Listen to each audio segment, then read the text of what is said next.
Steve never hesitated to help me out in the ER. Anytime I would have a resuscitation or a really sick patient, I'd see his furry face come around the curtain and say, "How's it going in here? Can I help?" Dr. Dehorn was goofy, unique, and kind. Steve loved his tailgating, he loved his international soccer, and he loved Michigan football.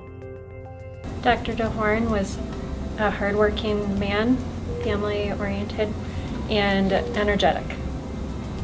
Korean ribs. He would bring those over. This was a specialty of his. I remember he brought them over for one of the Michigan State games, spent all day cooking them, and absolutely delicious. So just one of my favorites about Steve. Steve demonstrated compassion, was very caring, and steadfast in his convictions. Dr. Dehorn was intelligent, funny, and kind. Another thing about his children, when he had the twins, adorable. He loved you guys, because that's all he came in and talked about. He had a couple extra tickets to the Winter Beer Festival. And so my wife and I went, and he had 2 tickets and we had 2 tickets. So we picked him up after he had pre-gamed. And we picked him up from Buffalo Wild Wings, which was kind of halfway between our houses. And I drove, and my wife has a small compact car, and he came out and looked at it. Well, we're not walking. So he gets into it, he shoehorned himself in. No, he dehorned himself in. Dr. Dehorn was a family man, a friend, and a lover of all foods. Steve was cool, calm, and collected. A couple years ago I hurt my back quite badly and had to call in sick for a shift. Then I came in and saw Steve as a patient, and Steve walked in the room and he basically sat down next to me, put his hand on my shoulder and said, "Let's get you feeling better." Steve was funny, helpful, and the best meal buddy. He was just a real funny guy. He actually gave me this stethoscope when I graduated from nurse practitioner school and was hired in by the group, so it is very near and dear to my heart that I carry this with me every day. I took sign out from Steve for a lot of shifts, and every time we took sign out, the 3-minute sign out of patients would usually turn into like this 20-minute ordeal where we would just be laughing and laughing. He was just a hilarious guy. And instead of taking a short time, it'd take forever, but we didn't care because it was just fun. He's just a guy you wanted to hang out with longer. And then I would go to the seat and lift it up because it was 3 inches from the ground and start my shift. Steve was funny, loyal, direct, and kind-hearted. He never knew that he had this voucher for physicians for every month, and realized he had all this money left behind.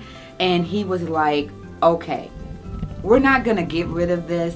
We're gonna order pizza. So he called down to the cafeteria and ordered about 10 boxes of pizza. I had a homeless guy that came in and he had wet feet, and he says, "I've got something for you." And he had this great big bag of socks that he had brought back. He said, "There's socks back there." "I know, because I brought them." And went back, and it is this big of socks that Dehorn had brought in so we could give out to the homeless guys and keep their feet dry. Steve was a great teacher, clever, and funny. Steve was a huge movie buff, he was passionate, and he had a wealth of knowledge that he generously shared with everybody. Both of my last 2 pregnancies, Steve actually volunteered to be the person to pick up my end of pregnancy shifts. And he texted me or emailed me on the last 2 or 3 shifts for the last 2 pregnancies to ask if I wanted to work them, not if and it just was so nice because he didn't have to do that and really knew that I'd probably be uncomfortable. Steve has always been a cut to the chase kind of guy. He's able, better than anyone, to cut to a solution and get the solution done fast and appropriately.